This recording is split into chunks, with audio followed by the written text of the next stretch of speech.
Now today we are going to start with chapter number 2, sorting out material and object.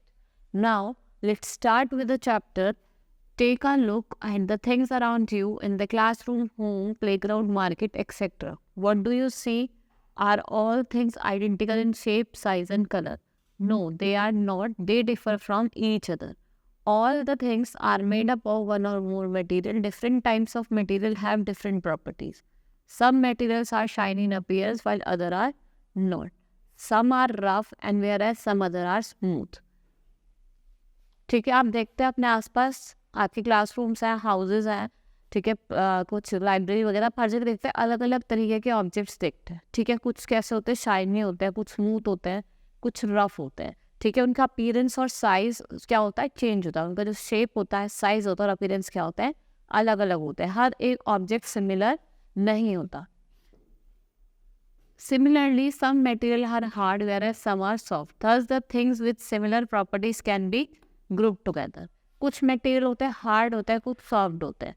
तो आप क्या कर सकते हैं, जो मटेरियल की जो सेम प्रॉपर्टी है उनको एक साथ रख सकते हैं. Now first is material around us.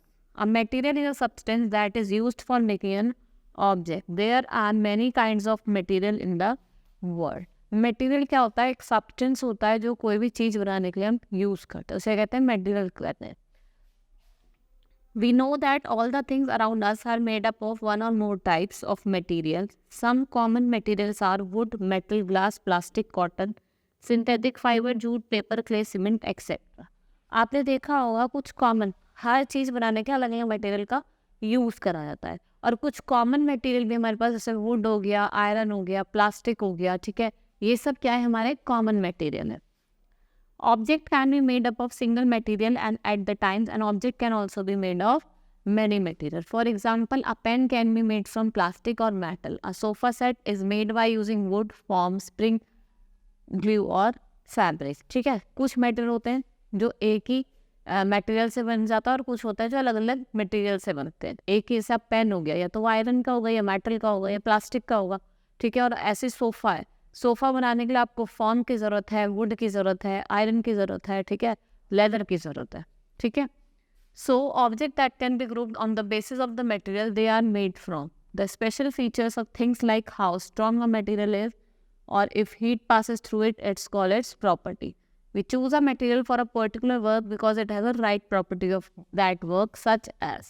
देखो, कुछ स्पेशल फीचर्स भी होते हैं हमारे मटेरियल में. अब हम बात करेंगे, ऐसे पहला है, to build a bridge the material should be strong. अगर आपको ब्रिज बनाना है तो मटेरियल कैसा होना चाहिए, स्ट्रॉन्ग होना चाहिए, क्योंकि भाई उस पर लोग जाएंगे, कार्स चलेंगे, ट्रक्स चलेंगे, तो जो उसका वो कैसा होना चाहिए, स्ट्रॉन्ग होना चाहिए, जिससे वो जल्दी से ब्रेकआउट ना हो जाए. इन choosing material for making jewellery it should be attractive. अगर आपको ज्वेलरी वगैरह बनानी है तो मटेरियल कैसा होना चाहिए, अट्रैक्टिव होना चाहिए, शाइनी होना चाहिए, जो उसका अपीयरेंस होना चाहिए वो कैसा होना चाहिए, अच्छा होना चाहिए, ब्यूटीफुल होना चाहिए. Materials to be used in aircraft it should be light. जो एयरक्राफ्ट में हम मटेरियल यूज करते हैं वो कैसा होना चाहिए, लाइट होना चाहिए. कैसा होना चाहिए, लाइट होना चाहिए. मटेरियल कैन बी प्योर और इम्प्योर, लिविंग और non living. All the objects are made up of one और मोर मटेरियल. मटेरियल प्योर भी हो सकता है, इम्प्योर भी हो सकता है. ठीक है, अब हम क्या करते हैं, मटेरियल का यूज़ करते हैं किसके लिए, चीज़ें बनाने के लिए. ठीक है, सारे जो ऑब्जेक्ट हैं हमारे पास वो एक या एक से ज़्यादा मटेरियल के बने होते हैं. Next is properties of material. अब हम प्रॉपर्टीज़ की बात करेंगे. कोई जो मटेरियल होता है उसकी प्रॉपर्टीज़ क्या क्या होती है. Different materials have different property, hence we choose a material to make a particular object based on properties which are suitable for the purpose of which object is to be used. We will now use different properties of material to classify them into various groups. चलो, different material की different properties होती है. ठीक है, हर जो material होता है उनकी अलग अलग प्रॉपर्टीज़ होती है और उनको हम अलग अलग ग्रुप में डिवाइड करते हैं. ठीक है, but before we should know how and why are materials grouped और classified. Materials are grouped all together on the basis of similarity and differences in their property. Also, the grouping helps to locate things. It also reduces the chances of mixing of things. जो material है उसको हम एक साथ group करते हैं on the basis of the differences and similarities. ठीक है, कि जो मटेरियल है वो मिक्सअप ना हो जाए, उसके हमें डिफरेंसेस भी पता हो और सिमिलैरिटीज भी बताऊँ। We will now use the different properties of material to classify them into various groups. अब हम अलग अलग प्रॉपर्टीज की बात करेंगे कि जो मटेरियल को डिफ्रेंशिएट कर पाए उनके ग्रुप्स में। पहला है आपका appearance. Different material have different appearance. For example, coal is black, wood is brown, gold is golden yellow. At the same time there may be some similarities between the coal and wood और gold and copper. ठीक है, appearance की बात करें, जैसा आपने देखा होगा वुड ब्राउन होती है, गोल्ड गोल्डन कलर का होता है। ठीक है, और आपका जो कोल है वो ब्लैक कलर का होता है। ये क्या उनका अपीयरेंस है। हो सकता है कि जो उनकी अलग अलग इनकी क्या हो, कुछ सिमिलैरिटीज भी हो और कुछ डिफरेंसेस भी हो। When we look at a precious stone and mineral, we will notice some are shiny and some are not shiny. The way these objects reflect the light differently can be attributed to a property called luster. ठीक है, कुछ stone और कुछ mineral shiny होते हैं, कुछ कैसे होते हैं, ज़्यादा शाइनी होते हैं, रफ से होते हैं। ठीक है, ज़्यादा शाइनी नहीं होते, दे आर नॉट शाइनी। तो ये क्या उनकी प्रॉपर्टीज़ हैं जो क्या बताती है, इसको हम कहते हैं lustre. These shiny materials are said to have luster and are called lustrous material. जो मटेरियल शाइनी होता है उनको लस्टर कहते हैं। उनको क्या कहा जाता है, लस्ट्रस मटेरियल, क्योंकि उनमें क्या होती है, शाइन होती है। We can say the characteristic shine of metal is called luster. Some metal like gold, copper, iron, aluminium are luster. Or other materials such as wood, plastic, paper and chalk are non-lustrous since their surface does not have shine or luster. ठीक है, कुछ material होते हैं, सबका iron हो गया, gold हो गया, सिल्वर हो गया, कॉपर हो गया, इनमें शाइन होता है। तो ये क्या होता है, लस्ट्रस मटेरियल। आपका वुड हो गया, पेपर हो गया, इसमें कोई शाइन नहीं होती, तो इन्हें क्या कहते हैं, non lustrous material. Next property is hardness and softness, कि जो मेटल है, मटेरियल है, वो कितना हार्ड है और कितना सॉफ्ट है, हम उसकी बात करेंगे। Hardness is the fundamental property which is closely related to strength. Hardness is usually in terms of ability of material to resist to scratching, abrasion, cutting, indentation or penetration. Most of the metals are hard. For example, if we press the surface of an object of wood, steel or stone, it is difficult to change its shape. All these material and objects are said to be hard. और diamond जो होता है वो क्या होता है, diamond is the hardest known material. It is so hard that it can cut glass. Iron is also hard material but sponge. Cotton are soft material. If you press a piece of sponge from cotton wood, it gets pressed easily. Hardness क्या होती है, fundamental property होती है जो close relate होती है उसकी strength से। आप आयरन ले लो, वुड ले लो, आप इसको प्रेस करोगे तो आप इसकी शेप नहीं चेंज कर सकते। वो क्या होती है, उसकी हार्डनेस, क्योंकि वो बहुत हार्ड होता है। डायमंड तो बहुत ही ज़्यादा हार्ड होता है। ठीक है, आपने देखा भी होगा वो दूसरे मेटल को काट भी देता है, इतना हार्ड होता है। ठीक है, अगर हम बात करते हैं कॉटन की, फॉर्म की, स्पॉन्ज की, ये क्या होता है, सॉफ्ट मटेरियल होता है। आपने देखा होगा आप पानी डाले तो क्या होता है, सॉफ्ट हो जाता है। आपने देखा होगा कि मदर हमारी जो होती है वो किचन में यूज़ करते हैं ना, फॉर्म यूज़ करते हैं फॉर वॉशिंग द यूटेंसिल्स। वो जब हम पानी में डालते हैं तो कैसा हो जाता है, बहुत सॉफ्ट हो जाता है। तो वो कैसा होता है, सॉफ्ट होता है। वो ईजिली क्या होता है, हम प्रेस कर लेते हैं।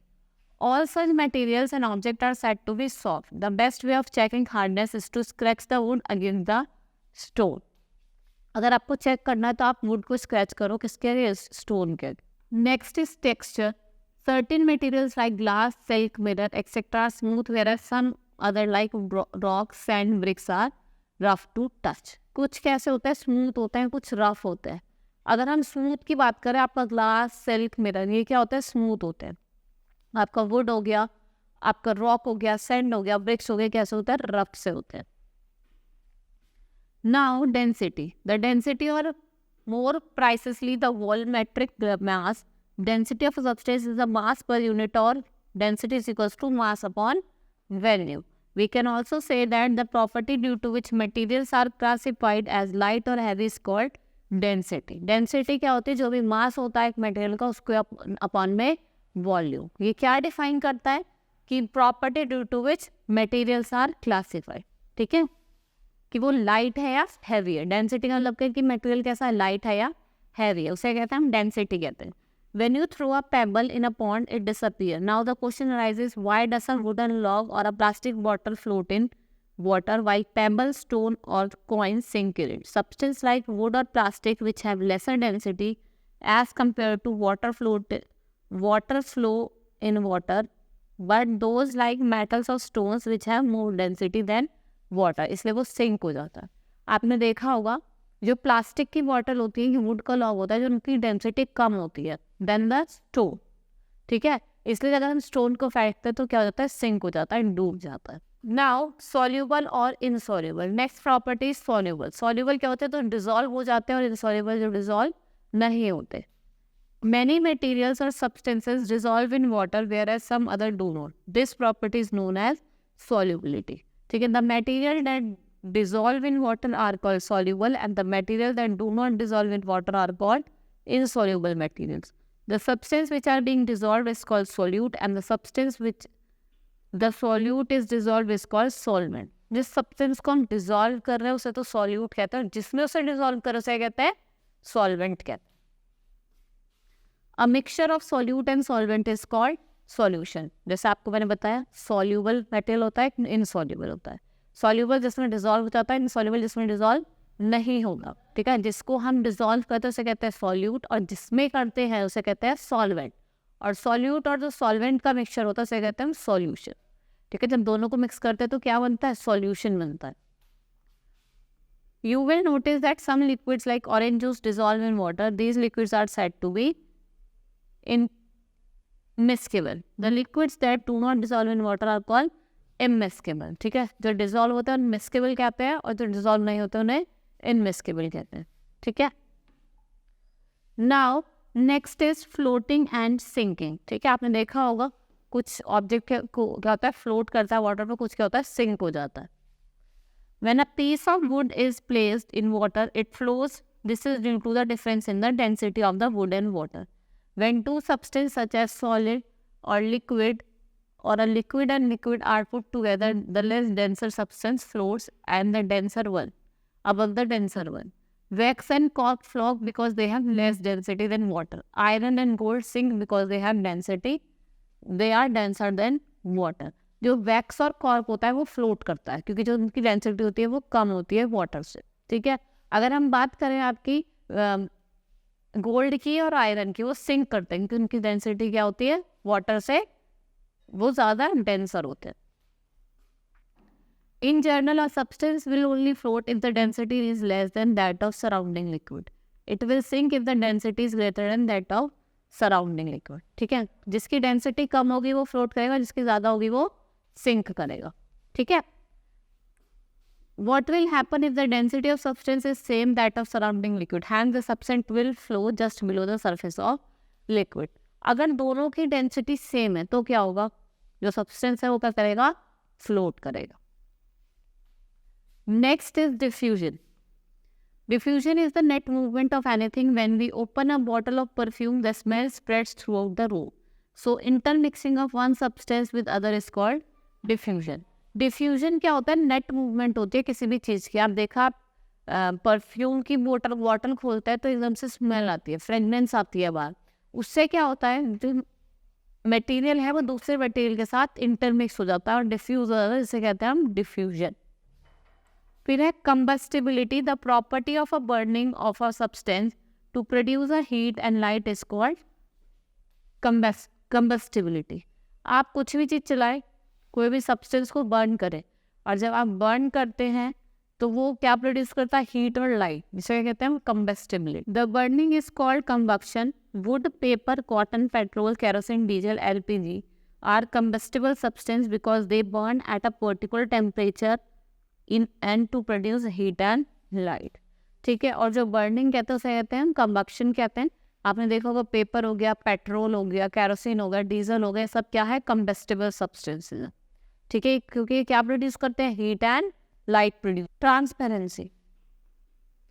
This property of material is dependent upon whether the material allows light to pass through it. When an object allowed light to pass through it, you can see through it. This properties allows you the material to divide into three groups. कुछ transparent, opaque and translucent.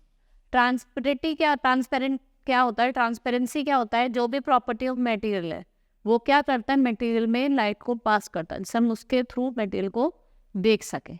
In spaces पे हमने material को 3 part में divide किया, 3 groups में divide किया, जैसे transparent, opaque and translucent. The substance that allow light to pass through them are called transparent. Example, glass, acrylic seed, water, air are transparent substances. जो substance light को पास करने में help करते हैं उन्हें कहते हैं ट्रांसपेरेंट। जैसे आपका ग्लास हो गया, ठीक है, वो किसका एग्जाम्पल है? आपका ट्रांसपेरेंट ऑब्जेक्ट, ठीक है। वाटर हो गया, एयर हो गया, these all are the example of transparent substance that do not allow light to pass through them are called opaque. Wood, stone, cardboard, metal are opaque. जो material allow नहीं करते light उनसे पास करे वो क्या होते हैं? ओपेक। जैसा आपका क्या होगा? वुड हो गया, आयरन हो गया, ठीक है, पेपर हो गया, ठीक है, और मेटल हो गया, कार्डबोर्ड हो गया। ये सब किसके एग्जाम्पल है? आपके ओपेक के। Certain material that only allowed a part of light to pass through them, such material are called translucent.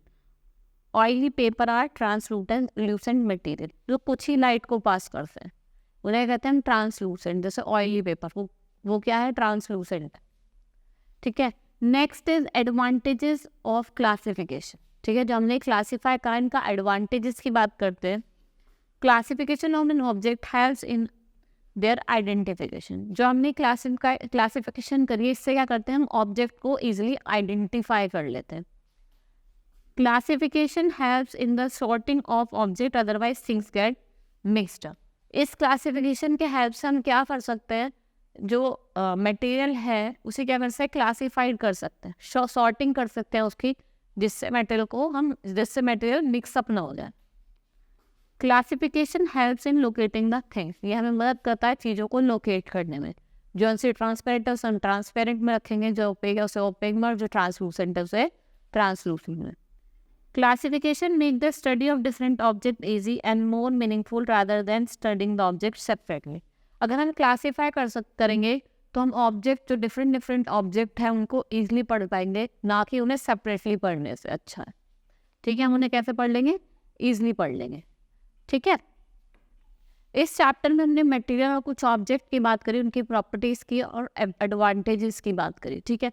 Hope you understood the chapter. That's all for the today. Thank you.